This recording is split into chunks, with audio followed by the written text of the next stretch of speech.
pemerintah. Jaminan sosial yang disiapkan oleh negara, dan negara tidak pernah berhitung untung dan rugi. Beda mungkin dengan asuransi yang dilaksanakan oleh swasta, itu ada pendekatan bisnisnya. Tetapi ini murni jaminan sosial yang disiapkan oleh pemerintah, oleh negara, dengan tidak berhitung untung dan rugi. Ini ada subsidi yang diberikan oleh pemerintah, oleh negara, sebagai bentuk tanggung jawab negara hadir menjamin warga negara kita.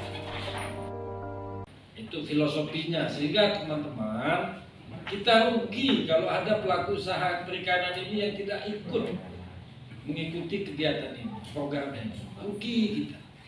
Artinya kita menghilangkan kesempatan salah satu keluarga kita, warga kita yang tadinya dia punya hak untuk mendapatkan jaminan sosial dari negara, tetapi karena kita tidak mampu memberikan dia akses, dia hilang haknya.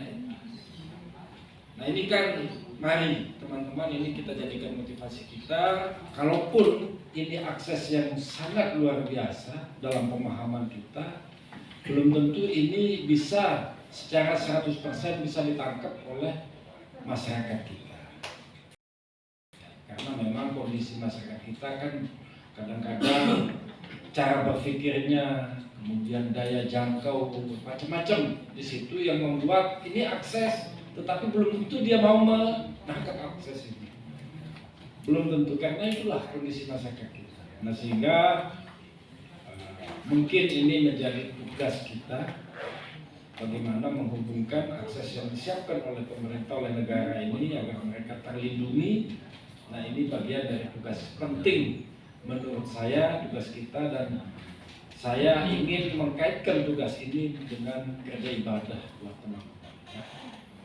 Kalau ini bisa terjangkau oleh seluruh masyarakat kita, insya Allah beban kita tidak akan terlalu berat. Ya, karena ada jaminan mereka semua berkaitan dengan bagaimana masa depan. Kalaupun sampai dia meninggal masih ada yang diharapkan untuk meneruskan usaha bagi keluarga yang akan ditinggalkan. Ini kan hal yang sangat luar biasa. Pegang ini teman-teman sebagai sebuah prinsip kita bekerja, sehingga secara teknis nanti saya berharap teman-teman yang merumuskan. Jadi saya mendukung sepenuhnya, bahkan berharap sepenuhnya kepada teman-teman ini untuk bisa melaksanakan tugas ini. Dan terkait dengan kaitan dengan tugas-tugas atau ada hal-hal yang menyangkut administrasi, butuh SK dan segala macam, silahkan. Ini urusan internal kita, teman-teman ya. Dan saya siap untuk melaksanakan apapun itu yang diperlukan oleh teman-teman saya.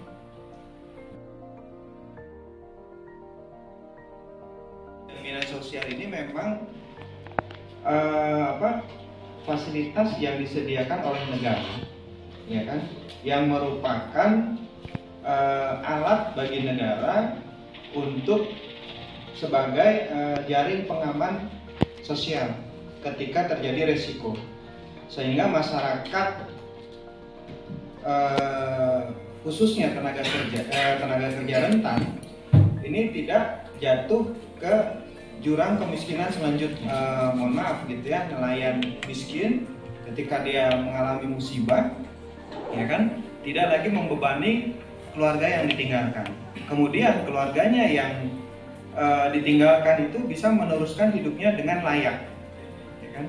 Nah makanya hitungan-hitungan tersebut ya, klaimnya klaimnya 42 juta rupiah segala macam, itu semua diatur dalam peraturan perundang-undangan.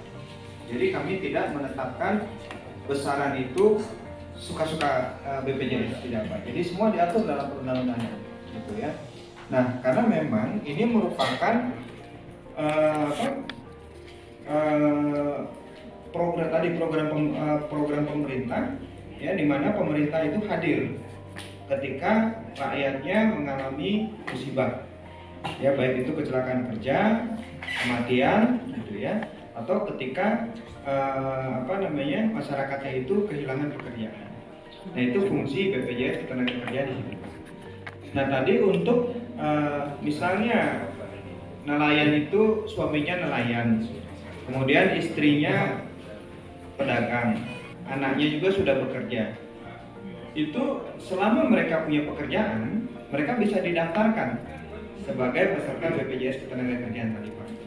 Apa fungsinya? Fungsinya untuk melindungi hilangnya pendapatan tadi bila terjadi musibah, ya, bila terjadi resiko sosial.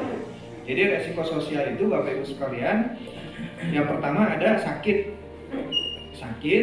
melahirkan. Nah itu fungsinya BPJS Kesehatan. Itu. Nah ada lagi meninggal dunia, itu resiko sosial juga.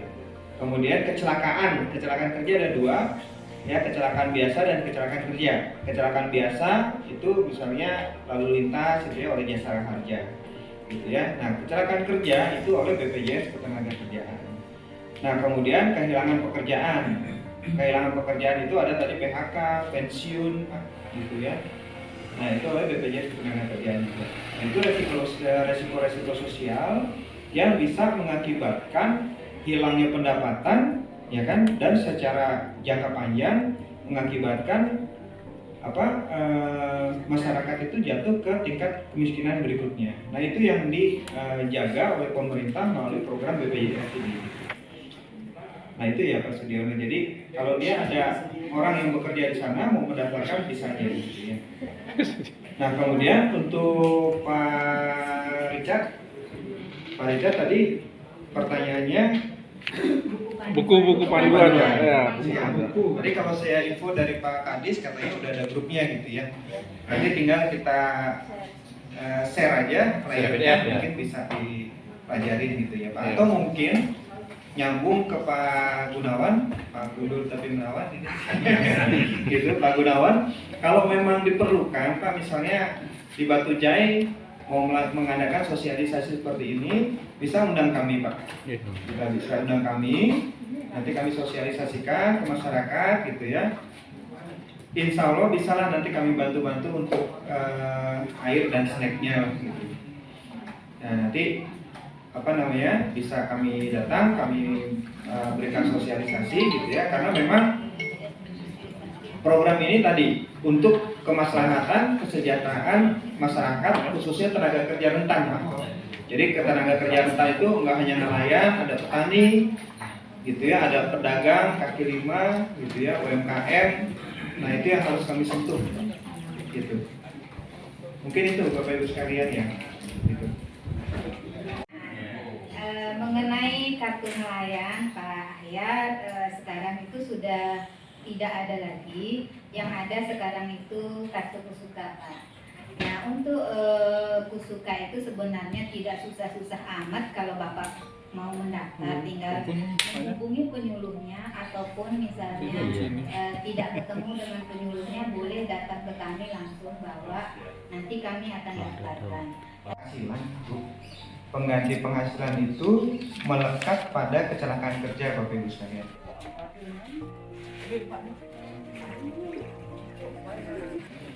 Jadi bila terjadi kecelakaan kerja, ya kan, otomatis korban ini kan nggak bisa mencari nafkah.